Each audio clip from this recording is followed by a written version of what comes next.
Alors maintenant, accrochez-vous car ça va déménager sur la piste mais également dans les airs. C'est le défi d'Automoto entre une voiture, une BMW M6 Grand Coupé équipée du pack Performance, un moteur V8 biturbo de 600 chevaux et un avion de voltige piloté par une femme, Mélanie Astle, la seule femme à avoir intégré la mythique équipe des voltigeurs Red Bull. Alors qui va l'emporter entre la voiture et l'avion? La réponse tout de suite avec Jérôme Barconnière.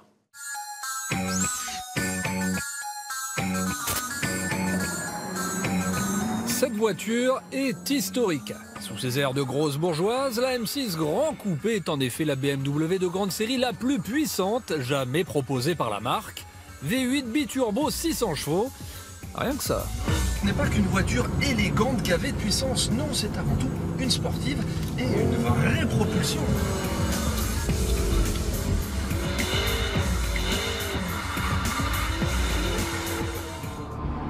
Forcément, quand on a toutes ces qualités, il est difficile de trouver adversaire à sa taille. Alors cette fois, on a décidé d'y aller franchement. Face à la BMW M6 Grand Coupé, voici l'Extra 330 LX.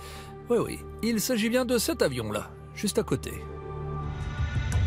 6,65 m de long, 7,70 m d'envergure, l'Extra 330 LX est la référence des avions de voltige. Son moteur, c'est un 6 cylindres à plat, 315 chevaux, qui permet de faire tourner cette petite hélice à plus de 2700 tours minute. Est-ce que ça sera suffisant pour battre le V8 biturbo 600 chevaux de notre BMW? Non. Attention, méfiance, l'Extra est moins puissant que la BMW, mais aussi beaucoup moins lourd. Rapport poids-puissance, 1,97 kg par cheval, contre 3,25 pour notre M6 Grand Coupé. Ça risque d'être serré.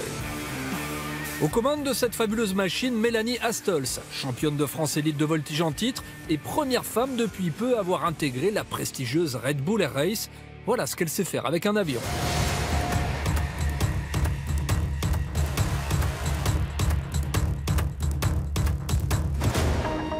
Pour départager la BMW M6 Grand Coupé et l'Extra 330 LX ici sur la piste de l'aéroport de Châteauroux, les deux machines vont faire une course. Un départ côte à côte, au sol, puis 3,5 km de piste à fond pour la BMW, avant un demi-tour et un sprint jusqu'à la ligne d'arrivée.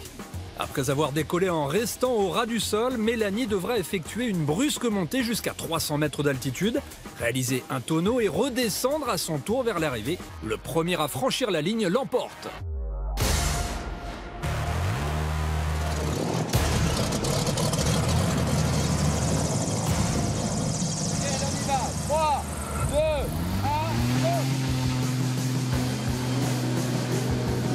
Vite que moi quand même, mais je vais pas me laisser faire. On passe devant, mais il s'accroche quand même le coco. Contre toute attente, l'avion tient tête à la BMW qui accélère pourtant jusqu'à 200 km/h en moins de 13 secondes. Voilà. Ah là, j'ai Mélanie dans le rétro. Déjà 230 km/h, Mélanie décolle et se stabilise à quelques dizaines de centimètres du tarmac, un exercice périlleux. Elle est juste au-dessus du sol. 240, 250. Il faut être très vigilant, elle est en train de remonter sur moi. L'avion dépasse la BMW avec une facilité déconcertante. Plus que 500 mètres avant la zone de freinage et le demi-tour pour la BMW. Je suis quasiment à fond, 6e, 280. Déjà le bout de la piste, Mélanie prend brusquement de l'altitude, elle encaisse plus de 7 G, une contrainte ultra physique. On est à 300, allez ça y est. La piste fait 50 mètres de large, interdiction de se louper sur le demi-tour. Pendant ce temps-là, Mélanie termine sa figure et plonge en piqué vers la piste. Va-t-elle rattraper la BMW? Elle est en train de revenir, allez, à fond. On est presque à la ligne d'arrivée. Allez, il faut pas lâcher. Plus que 100 mètres et c'est la ligne d'arrivée. Yes. Waouh. C'est donc une victoire BMW. Darien. Bon Mélanie, ça va, pas trop déçu? Bah écoute, absolument pas Jérôme, c'était un plaisir. En tout cas, j'ai été bluffé par l'accélération de la voiture. Ça envoie du lourd. Il lui manque juste une chose. C'est quoi? Bah, des ailes. D'accord. Bon, tu gardes ton avion. Je vais garder mon avion quand même, du coup.